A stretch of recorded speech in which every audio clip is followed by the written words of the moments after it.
दिलीप वळसे पाटील, निलेश आहे, डी.के. पाटील आहेत, एस.एम. देशमुख आणि इतर मान्यवर. सर्वात अगोदर मला हे सांगायचं की डी.के. वळसे पाटलांनी मला फोन केला होता की तुम्ही या आणि काहीतरी मार्गदर्शन करा.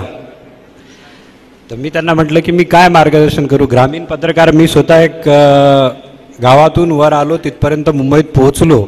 मी स्वतः ग्रामीण पत्रकार आहे. मला असं वाटतं की ग्रामीण पत्रकारांना मार्गदर्शनाची गरज नाही आहे, ते स्वयंभू असतात. तरी त्यांचं म्हणणं होतं की आणि वळसे पाटील साहेब, हा माझा पहिला कार्यक्रम आहे, मी आजपर्यंत कुठेच गेलो नाही. म्हणजे गेली 25 वर्ष मी पत्रकारितेत करतोय. माझी कारकीर्द जर बघितली तर देशात जेव्हा इलेक्ट्रॉनिक मीडिया सुरू झाला, म्हणजे मला आठवतं 27 ऑगस्ट 1999ला झी न्यूज सुरू झालं, जे 24 तास चॅनल होतं. त्याच्या 2 दिवसानंतर लगेच मी झीमध्ये अपॉइंट झालो. त्यावेळेस आमचं एक चॅनल होतं, अल्फा मराठी नावाने चॅनल होतं, आणि त्या अल्फा मराठीत आम्ही बातम्या द्यायचो. त्यानंतर 4 महिन्यात आज तक आलं. डिसेंबर 2000ची गोष्ट आहे. त्यावेळेस आज तक आला आणि त्यावेळेस गुजरातमध्ये भूकंप झाला होता. आम्ही इलेक्ट्रॉनिक मीडियात एक गोष्ट गमतीने बोलतो की त्या भूकंपातून आज तकचा जन्म झाला. कारण की त्यावेळेसपर्यंत जी पत्रकारिता होती, त्यावेळेस ती पत्रकारिता कशी होती, दूरदर्शनवर बातम्या यायच्या आणि दूरदर्शनवर लोक बातम्या बघायचे आणि त्या बातम्यांमध्ये कदाचित तेवढी ॲग्रेशन, जी आक्रमकता असते ती नसेल. दूरदर्शनवर आज 10 वाजता आज तक नावाचा एक अर्धा तासाचा प्रोग्राम यायचा आणि नंतर त्याच आज तकचं 24 तास न्यूज चॅनलमध्ये रूपांतर झालं. म्हणजे आता जर आपण पत्रकारिता बघितली, मेनली इलेक्ट्रॉनिक मीडियाची, कारण की मी त्यात, माझी सुरुवातही त्यात आहे, मी वाढलोही त्यात, कदाचित रिटायरही त्यातच होईल. तर जवळपास 25 वर्ष झाली, म्हणजे देशातल्या इलेक्ट्रॉनिक मीडियाला 25 वर्ष झाली. आणि मला डी.के. बोलले की तुम्ही एक मार्गदर्शन करा की प्रिंट मीडिया हा जो आता शिफ्ट होतोय डिजिटलकडे, तर प्रिंट मीडिया संपेल का, आणि जे ग्रामीण पत्रकार आहेत त्या ग्रामीण पत्रकारांसमोर काय आव्हानं आहेत. मला वाटतं की आव्हानांचं जर बोलायचं तर एस.एम. देशमुख बोलले आणि त्यांचा अभ्यास त्यात तगडा आहे एकदम.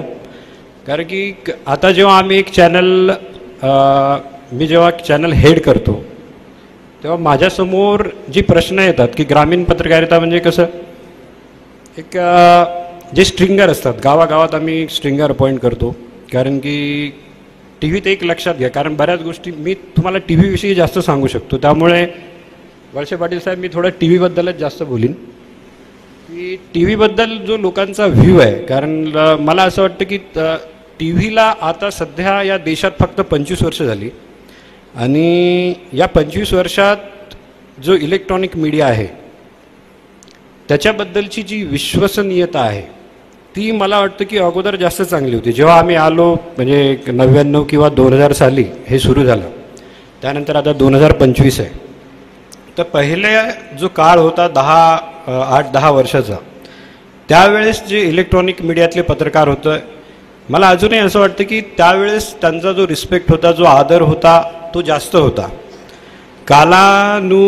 म्हणजे जेव्हा जसा जसा काळ पुढे बदलला, जशी पत्रकारिता काळानुसार बदलत जाते, ती बदलत गेली, त्यानुसार आता तो आदर आम्हाला स्वतःला जाणवतं की तो पत्रकारांविषयीचा आदर, जो इलेक्ट्रॉनिक मीडियाच्या पत्रकारांचा आदर आहे, तो कमी झाला.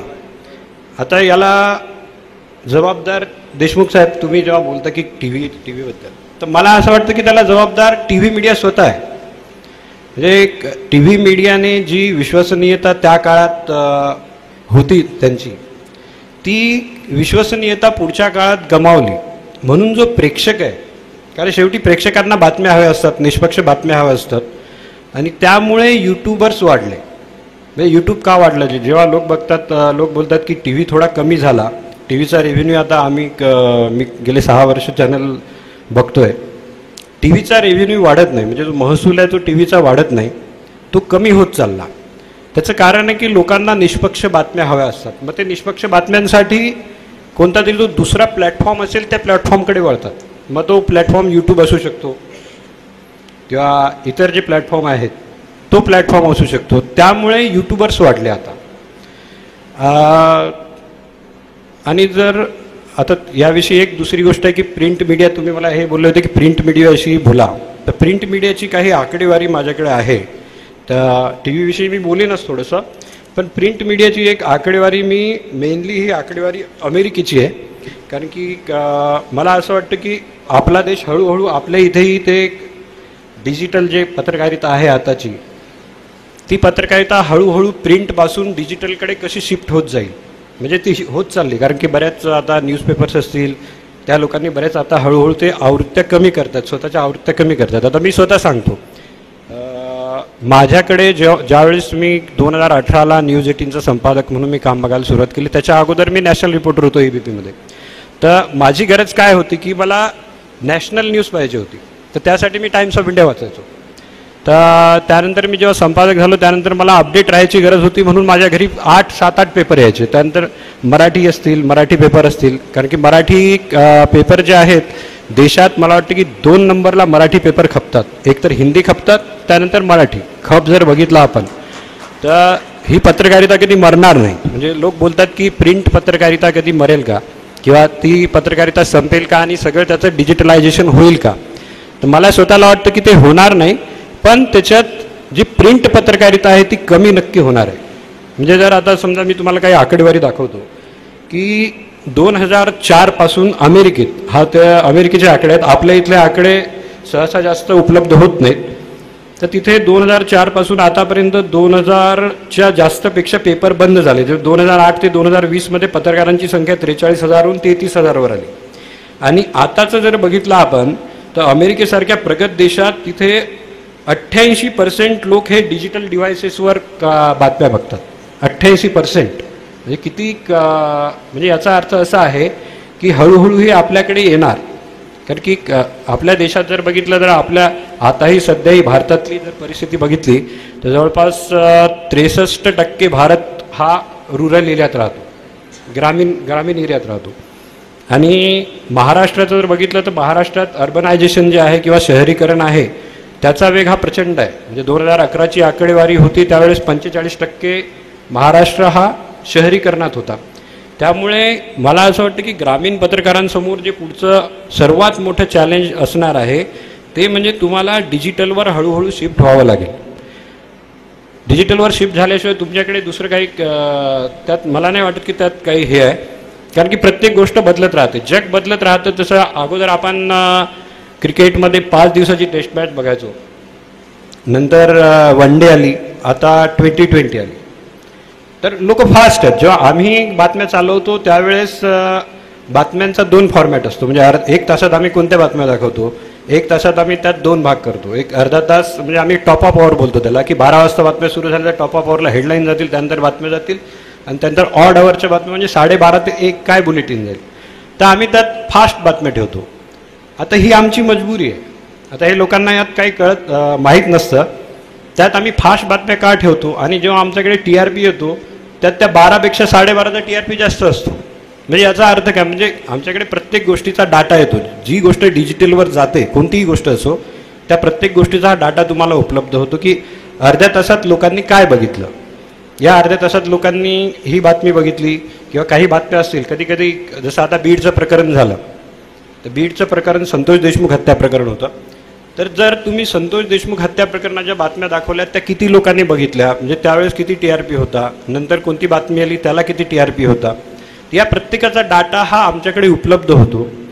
मग तुम्ही जेव्हा बोलता की तुम्ही का नाही दाखवत बातम्या, म्हणजे दुष्काळी बातम्या किंवा पाण्याच्या बातम्या, जो आमच्यावर एक आरोप होतो की तुम्ही गावाकडच्या बातम्या दाखवत नाही. मला असं वाटतं की गावाकडच्याही बातम्या आम्ही दाखवतो, असं काही नाही आहे, दाखवत नाही आहे. नाही तर आता तसं जर बघितलं तर ग्रामीण पत्रकारिता मला स्वतःला वाटतं की ती टिकावी. त्याचं कारण असं आहे, नाही तर शेतकऱ्यांचे प्रश्न कोणी, ग्रामीण पत्रकारिता ही जवळपास शेतकऱ्यांशी निगडीत आहे. नाही तर कांद्याचे भाव काय सरकारला कोणी सांगणारच नाही, किंवा तो प्रश्न जास्त वर येणारच नाही. राजकीय आता नेते आहेत ते विधानसभेत हा प्रश्न उचलतील, पण ग्रामीण पत्रकारिता जी आहे, जर शेतकरी आहे, जर आपला भारत ग्रामीण 63% भारत हा जर ग्रामीण आहे, तेवढी लोकसंख्या राहते तिथे, तर मला वाटतं की ती पत्रकारिता टिकणं तेवढंच गरजेचं आहे. आणि एवढी निराशाजनक नाही आहे देशमुख साहेब. आता थोड्या वेळापूर्वी हे माझ्याशी बोलत होते की मी म्हटलं की त्यांना पत्रकारिता कशी असते, बघा, संतोष देशमुखांचा मर्डर झाला, ठीक आहे, ती बातमी त्यात जेव्हा ते वाल्मिक कराड आहेत, तर वाल्मिक कराडांवर अगोदर फक्त खंडणीचा गुन्हा होता, त्यात तो मर्डरचा गुन्हा नव्हता. ही माध्यमांची ताकद आहे बघा, की त्यांच्यावर नंतर तो मर्डरचा गुन्हाही झाला, ते CIDकडे प्रकरण गेलं आणि आता CIDची चार्जशीट काय सांगते तर ते मास्टर माइंड आहे. तर ही माध्यमांची ताकद आहे. ती माध्यमांची ताकद कधी कमी होणार नाही. माध्यमांची ताकद ही कधीच कमी नसते, फक्त त्याचं स्वरूप बदलत जातं. आता तुम्हाला सांगतो की प्रिंटचं जर बघितलं तर मला वाटतं की या देशात प्रिंट पत्रकारितेसाठी सर्वात मोठी तारीख होती ज्या दिवशी लॉकडाऊन अनाऊन्स झालं. मला वाटतं 24 मार्च 2020ला मोदींनी लॉकडाऊन घोषित केलं. 21 दिवसाचं ते लॉकडाऊन होतं. त्यानंतर ते लॉकडाऊन वाढत गेलं. 21 जुलै 2021पर्यंत गेलं. एक वर्षभर प्रिंटचे मला वाटत नाही कोणते जे पत्रकार आहेत ते खाली होते. आणि त्यात प्रिंट पत्रकारिता पूर्णपणे इथली नव्हे, पूर्ण देशातली प्रिंट पत्रकारिता बदलली आणि हळूहळू लोक शिफ्ट झाले. त्या काळात लोकांनी काय बघितलं, लोकांना बातम्या हव्या असतात. बघा, मीडिया कसा असतो, लोकांना बातम्या हव्याच असतात. मग त्यासाठी ते इथे जर आता पेपर नाही आहे तर ते टी व्हीवर जातील, टी व्हीवर नाही तर डिजिटलवर जातील, वेबसाईटवर जातील. म्हणजे माध्यम बंद होणार नाही, पत्रकार कधीही खाली जाणार नाही. म्हणजे प्रायमरी सोर्स ऑफ इन्फॉर्मेशन आम्ही ज्याला बोलतो की बातमी कुठून येते, खालून ग्रामीण पत्रकाराकडून ती बातमी येते, तर तो प्रायमरी सोर्स ऑफ इन्फॉर्मेशन आहे, तो कधीच बंद होणार नाही. बातमीचं स्वरूप जे आहे, माध्यमं बदलतील पण प्रायमरी सोर्स ऑफ इन्फॉर्मेशन कधी बदलणार नाही. त्यासाठी ग्रामीण पत्रकारांना स्वतःला बदलावं लागेल. डिजिटलकडे जातात तर त्यांना डिजिटल जे आहेत त्या माध्यमात त्यांना स्वतःला घडवावं लागेल. त्यासाठी जेव्हा हे बोलले की ग्रामीण पत्रकारांना तुम्ही सांगा, मी स्वतः एक ग्रामीण पत्रकारच होतो. म्हणजे मी काही मुंबई पुण्यात माझा जन्म नाही झाला, मी गावातूनच आलो.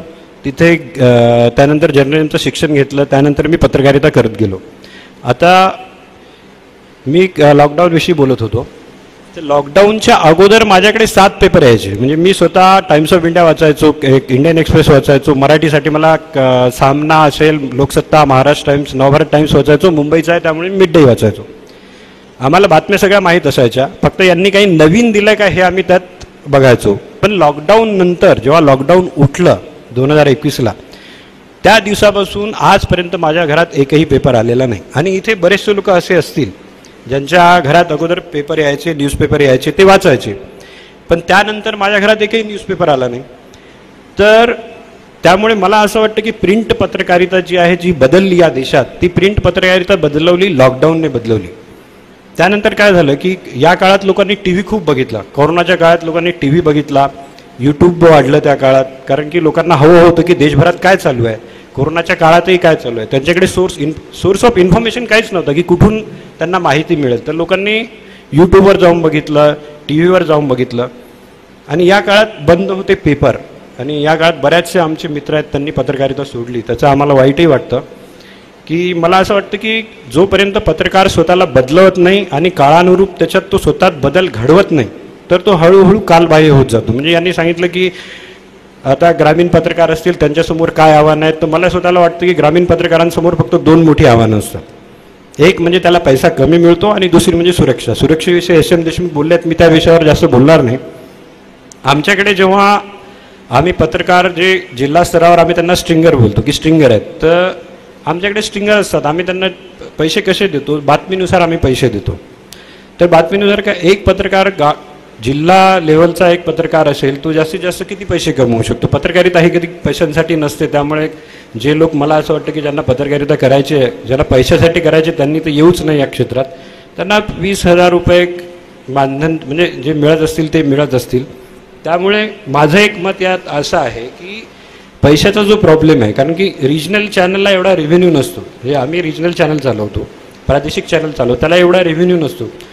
तर जे ग्रामीण पत्रकार आहेत त्यांनी किमान काहीतरी त्याला जोडधंदा करावा, तरच ते त्या पत्रकारितेला टिकवू शकतील. नाही तर मग ग्रामीण पत्रकारांसमोर आव्हान, राजकीय दबावसुद्धा असतो, बाकी इतर तर आव्हानं, सुरक्षेची तर भरपूर आव्हानं आहेत. त्याविषयी देशमुख साहेब तुम्ही बोलले. माझं असं प्रामाणिक मत आहे, जेवढे माझे पत्रकार असतात त्यांना मी सांगतो, तुम्हाला जर जिल्हा स्तरावर पत्रकारिता करायची असेल, दुसऱ्याच्या दबावाला बळी पडायचं नसेल, तर स्वतःचा काहीतरी तुम्ही जोडधंदा ठेवा. म्हणजे कदाचित माझं हे वैयक्तिक मत आहे, कदाचित लोकांना आवडत नसेल की पत्रकाराने काय धंदा करावा, काय बिझनेस करावा. शेवटी पत्रकाराचंही कुटुंब असतं, त्यालाही मुलं बाळं असतात, त्याचंही घर असतं. त्यामुळे जर पत्रकारिता नाही टिकली तर या देशात लोकशाही टिकणार नाही, हे आमचं मत आहे. कारण की लोकांना माहीतच नाही पडणार की संतोष देशमुख कसा मेला, त्याला कोणी मारला, कसा मारला. त्यामुळे पत्रकारिता टिकणंही तेवढंच या देशात गरजेचं आहे. तर या ज्या गोष्टी आहेत की तुम्ही जेव्हा बोलता की रेव्हेन्यू, आता तुम्हाला सांगतो की या 2021 नंतर जो प्रिंटचा रेव्हेन्यू आहे तो हळूहळू डिजिटलकडे शिफ्ट झाला. त्यामुळे आणि शेवटी अगोदरची जी 1947च्या अगोदरची पत्रकारिता होती त्यात देशाला स्वतंत्र करण्यासाठी ते पत्रकार होते, ती सोशल वर्कसारखी एक पत्रकारिता होती. आता पत्रकारिता सोशल वर्क आहे, त्यात मी सोशल वर्क नाही असं बोलणार नाही, पण हा एक बिझनेस आहे, हा एक व्यवसाय आहे. जेव्हा तुम्ही एक चॅनल चालवता तेव्हा तुम्हाला एक गाडी ठेवावी लागते, त्यानंतर एक कॅमेरा ठेवावा लागतो, कॅमेरामन ठेवावा लागतो, त्या माणसाला तिथे जावं लागतं. तुमचा जिल्हा खूप मोठा जिल्हा आहे, आम्हाला इथे खूप प्रॉब्लेम येतात. म्हणजे एका जर स्ट्रिंगर असेल आमचा, तर त्याला जर सांगितलं आम्ही की अरे बाबा इथे 100 किलोमीटर दूर समजा तू इथे जाऊन तिथे कव्हर कर, तर तो जिल्हा पत्रकार बिचारा बाईकवर जातो आणि त्याला त्याचे खूप कमी पैसे मिळतात. म्हणजे ही जी आव्हानं आहेत, पैशाची आव्हानं, ती तर पैशाची आव्हानं राहणार आहेत, पण त्यातही सध्या प्रिंट जी पत्रकारिता आहे ती डिजिटलकडे कशी शिफ्ट होते. तर मला असं वाटतं की जे इथे पत्रकार असतील त्यांना माझं एकच म्हणणं आहे की तुम्ही स्वतःला त्या गोष्टीत बदल घडवा. त्या गोष्टीत आता तुम्हाला एक त्याचं उदाहरण सांगतो. आता मोजोची कार्यशाळा मला वाटतं आंबेगाव तुम्ही घेतली होती, मोजोची एक कार्यशाळा घेतली होती. अशी जी कार्यशाळा असते ती या पत्रकारांना खूप कामात येते. आता तुम्ही 2-3 वर्ष अगोदर कार्यशाळा घेतली होती, 3 वर्ष अगोदर है ना. तर मोबाईलवर जी पत्रकारिता आत्ता आली तर तुम्हाला सांगतो मी 2014ला 3 जून 2014 जेव्हा स्वर्गीय गोपीनाथ मुंडे होते, त्यांचा मृत्यू झाला दिल्लीत. त्यावेळेस मी दिल्लीत होतो आणि म्हणजे मला दुसरीकडे जायचं होतं पण दिल्लीत होतो. मला ऑफिसमधून फोन आला की त्यांचा ॲक्सिडेंट झाला. तर मी महाराष्ट्रातला, मुंबईतला, त्यामुळे मी लगेच म्हटलं कुठे आहेत आता ते. तर कळालं ते एम्सला घेऊन गेले त्यांना. तिथे आमचा एक त्यात मी ABP न्यूजमध्ये होतो त्यावेळेस, तर तिथे आमचा जो रिपोर्टर होता ABP न्यूजचा, मी त्याला फोन केला की काय आहे सिच्युएशन. तर एम्सच्या बाहेर अशी प्रचंड गर्दी होती मीडियाची, सगळा दिल्लीचा मीडिया तिथे होता आणि आतमध्ये कोणाला पत्रकारांना जाऊ देत नव्हते. तर मी त्याला म्हटलं की तो बोलला की तो हिंदी होता, विकास भदौरिया नावाचा ABP न्यूजचे पत्रकार आहेत ते. तो बोले उमेश तुम यहाँ आओगे तो एक बात ध्यान रखना, यहाँ अंदर किसी को जाने नहीं देते. म्हटलं ठीक आहे. तर मी म्हटलं ठीक आहे, मी तिथे कोणाला ओळख दाखवणार नाही, मला आज जायचं होतं तिथे. तर मी सरळ फोन उतरलो. आता सगळे पत्रकार तसे, मी नॅशनल रिपोर्टर होतो तर माझ्या ओळखीचे होते बरेचसे पत्रकार, मी कोणालाच दाखवलं नाही. सरळ मोबाईलवर बोलत बोलत मी एम्समध्ये घुसलो. आता एम्समध्ये घुसलो, ही 2014ची गोष्ट, आता याला 11 वर्ष झाली जवळपास. तर तिथे मी म्हटलं गाडी कुठे आहे, ती गाडी एम्समध्येच होती त्यावेळेस. तर तिथे त्यांना घेऊन आले होते. मग गाडी कुठे असेल तर पार्किंगमध्ये आहे. तर मी पार्किंगमध्ये गेलो, तिथे बघायला गाडी शोधत गेलो. आता त्या गाडीला जास्त डॅमेज नव्हतं त्यावेळेस, त्यामुळे ती गाडी, एक पोलीसवाला उभा होता तिथे. मी म्हटलं कोणत्या गाडीनं ॲक्सिडेंट झाला, त्याला हे गाडी आहे. तर ती गाडी मी बघितली. आता माझ्याकडे तिथे कॅमेरा नव्हता, तर माझ्याकडे मोबाईल होता त्यावेळेस. तर मी माझ्या जीवनातला पहिला वॉक थ्रू मोबाईलवरचा तो त्या गाडीचा केला. तिथे एक माणूस उभा होता, मी त्याला म्हटलं यार आप मेरा मोबाईल पकडो, आणि मी ती गाडी दाखवली पूर्ण अशी की ही ती गाडी आहे ज्यात मुंडेसाहेब आले होते वगैरे असं झालं आणि या गाडीचा ॲक्सिडेंट झाला. मी तो मोबाईल माझ्या जीवनातला पहिला त्यावेळेस कारण की मी स्वतः ती गोष्ट ॲडॉप्ट केली त्यावेळेस की आपण मोबाईलवर हे करू शकतो, आणि ती मी पाठवलं इकडे. त्यानंतर ते एक ऑन एअर झालं, त्यात खूप हंगामा झाला. त्यानंतर ते म्हणजे सांगायचा अर्थ की तुम्हाला ते ॲडॉप्ट करावं लागेल, की जी नवीन गोष्ट येते पत्रकारितेत ती तुम्हाला अगोदर ॲडॉप्ट करावी लागेल. आता AI आलं, अगोदर AI काही आले होते. आता एलॉन मस्कनं ग्रोक नावाचं AI काढलं, ते एकदमच स्मार्ट AI आहे. तर त्याच्यात तर तुम्हाला आता काहीच करावं लागेल. तिथं गुगलसमोर आव्हान आहे मोठं की जर तुम्ही आता Xवर जर तुम्ही गेलात आणि तिथे जर तुम्ही ग्रोकवर जाऊन तुम्ही कशाविषयी विचारा, कशाविषयी विचारा, जगभरातला डाटा एका सेकंदात तो तुम्हाला देतो. 1-2-3 सेकंद लागतात फक्त सर्चिंग असं येतं. आणि त्यानंतर आतापर्यंतचं काय काय होतं, म्हणजे गुगलमध्ये तरी तुम्ही टाकाल की माझं नाव टाकलं उमेश कुमार तर माझ्या लिंक येतील भरपूर अशा की काय काय काय काय, पण तुम्हाला कुठे एकत्रित ते जास्त मिळणार नाही. पण आता तर त्याच्यासमोर एअर असं आलं आहे की सगळं त्यात जेवढा डाटा आहे त्यातलं जे निवडक आहे तेवढंच AI घेणार आणि तुमच्यासमोर ठेवून देणार. तर आता ते तर आणखी सर्वात मोठं आव्हान आहे. पण मला असं वाटतं की आता जर AI आलं तर या लोकांनी, आता आम्ही स्वतः AI आल्यानंतर आमच्यासमोरही आव्हान आहे ते. तर आम्ही काय केलं की AI शिकवण्यासाठी आता आम्ही एक कार्यशाळा ठेवली. आमचे जेवढे ग्राफिक्सवाले आहेत त्या सगळ्यांना आम्ही AI शिकवतो, कारण की जग हे बदलत राहणार आणि ते फास्ट होत जाणार. तसं पत्रकारांना त्यानुसार ते फास्ट व्हावं लागेल. आता ज्यावेळेस 2017 साली मी ABP न्यूजमध्ये होतो, कारण की मला असं वाटतं की थोडं अनुभवातून सांगितलं तर लोकांना जास्त कळेल. त्यावेळेस मी एक शो केला होता भारत यात्रा. त्यात भारत यात्रा 5 राज्यात निवडणुका होत्या, त्यानंतर लोकसभेच्या निवडणुका होत्या. त्या चॅनलची गरज होती की मोदींविषयी काय वातावरण आहे, देश का मूड क्या आहे, ते हिंदीचं होतं. त्यावर एक शो करावा. तर आम्ही भारत यात्राचा मी शो केला. मी 7 राज्य फिरलो होतो त्यावेळेस आणि डेली शो होता तो. डेली अर्धा तास, संध्याकाळी 7:30 वाजता यायचा आणि 2-3 जिल्हे मी फिरायचो. समजा मी अगोदर सुरुवात केली उत्तर प्रदेश, त्यानंतर मी उत्तर प्रदेशमधून मी खाली राजस्थानमध्ये आलो, मध्य प्रदेशात आलो, तिथून राजस्थानमध्ये गेलो, नंतर छत्तीसगड, महाराष्ट्र, बिहार, बंगाल. जवळपास मी 2 महिने 22 दिवस आम्ही आमची इनोवा होती त्यात जायचो.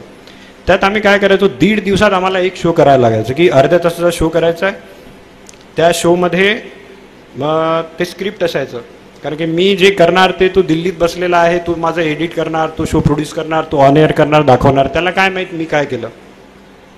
आम्ही 1.5 ते 2 तास शूट करायचो आणि मला ती स्क्रिप्ट लिहायला जवळपास 3 ते 4 तास लागायचे, एक अर्ध्या तासाचं स्क्रिप्ट. आणि मला त्यात सगळं समजवून त्याला समजलं पाहिजे, कारण तो तिथे अननोन आहे दिल्लीत. तर ते खूप टायरिंग होतं. म्हणजे मी 7 वाजता लिहायला बसायचो, 7 ते 9 स्क्रिप्ट लिहायचो, नंतर आम्ही जेवण करायचो रात्री 11-11:30पर्यंत. दुसऱ्या दिवशी शूट आहे त्याची तयारी करा, रात्री 12-12:30, आणि दुसऱ्या दिवशी सकाळी उठून पुन्हा जा. तर मी 1 महिना म्हणजे मला थकायला व्हायचं की एवढं आपल्याला मी काय केलं मग नंतर मला गुगल टेक्स्ट कळाला. म्हणजे मग त्यात मी काय अडॉप्ट केलं, मग मी सरळ ते बघायचो काय आहे जे फुटेज, आणि ते मी बोलायला लागलो. ते गुगल टेक्स्ट सगळ्यांना माहीत आहे की बोललं की ते लिहून येतं सगळं. त्यात माझा जवळपास 1.5 तास वाचायला लागला, कारण मला त्यात फक्त चेंजेस करावे लागायचे. काय गुगल टेक्स्टवर जी मी बोललो तसंच्या तसं ते येत नाही, थोडंसं चुकीचं येतं किंवा थोडंसं असं येतं. तर ते आम्ही त्यावेळेस ॲडॉप्ट केलं. तर मी एवढंच सांगेन की आताचपर्यंतचा जो मी बघितला इलेक्ट्रॉनिक जर्नलिझम किंवा इतर जर्नलिझम, त्यात मला असं वाटतं की जोपर्यंत पत्रकार हा स्वतःला नवीन येणाऱ्या माध्यमांमध्ये स्वतःला घडवत नाही तोपर्यंत तो पुढे जाणार नाही, नाही तर तो कालबाह्य होतो. तर मला तेच सांगायचं इथे, कारण की 1:30 वाजता यांनी सांगितले 1:30 वाजताची वेळ आहे, अजून 2-3 जण बोलणार आहेत. तर मी फक्त एवढंच सांगेन कारण मी एक ग्रामीण भागातून आलो, त्यानंतर आम्ही तिथपर्यंत गेलो. पण जी नवीन काही असो, नवीन गॅझेट आलं, त्यानंतर नवीन ॲप आलं, नंतर आता इथे यांनी जर सांगितलं यांनी मोजूची हे केलं होतं. अगोदर ज्यावेळेस आम्ही चॅनल चालवायचो तर आम्हाला असं अगोदर लाईव्हच्या ओबी व्हॅन होत्या, मोठ्या मोठ्या ओबी व्हॅन यायच्या. हळूहळू त्यात लाईव्ह आले, छोटे छोटे लाईव्ह आले, ज्याच्यावर लाईव्ह होतं. लाईव्ह एवढे मोठे यायचे, TV म्हणायचो आम्ही त्याला. त्यानंतर त्यांचे ते आता एवढे यायला लागले, छोटे छोटे लाईव्ह. म्हणजे तंत्रज्ञान हे विकसित होत राहतं. 2G होतं, 3G आलं, 4G आलं, 5G आलं, आता 6G येईल. तर तंत्रज्ञान हे विकसित होत राहतं आणि त्यानुसार तुम्हाला ते ॲडॉप्ट करावं लागेल आणि तुम्हाला स्वतः ते बदल करावे लागतील. याचा अर्थ असा नाही आहे की खाली जे पत्रकार आहेत त्यातली प्रिंट पत्रकारिता संपेल किंवा सगळे डिजिटल होतील, असंही त्यातलं हे नाही आहे. माझं असं म्हणतं की जे ग्रामीण, शेवटी काय असतं की बातमी येते कुठून, बातमी ही प्रायमरी सोर्स हा शेवटी पत्रकार असतो, जो मग गावात असो की कुठेही असो. फक्त त्या गावातल्या पत्रकाराला जे आहे जे नवीन येणार आहे ते बदल जे आहेत ते त्याला स्वतः ॲक्सेप्ट करावे लागतील. त्या बदलांमध्ये त्याला स्वतःला हे घडवावं लागेल. तर एवढंच मी सांगेन. आणि मला जर थोडंसं असं वाटतं की हा जर सेशन जर तुम्ही लोकांना बोलवता असा जर सेशन पत्रकारांसाठी ठेवा तर त्यांना एक इंटरॅक्शनही ठेवा. कारण की बऱ्याच लोक, आता मी माझं जे सांगितलं जे माझ्या मनात वाटलं, पण इथल्या बऱ्याचशा लोकांच्या मनात प्रश्नही असतील जे पत्रकार असतील त्यांना की हे आम्ही कसं करावं. तर तुम्ही असे इंटरॅक्शन सेशन जर ठेवले तर ते जास्त चांगले होतील. थँक्यू.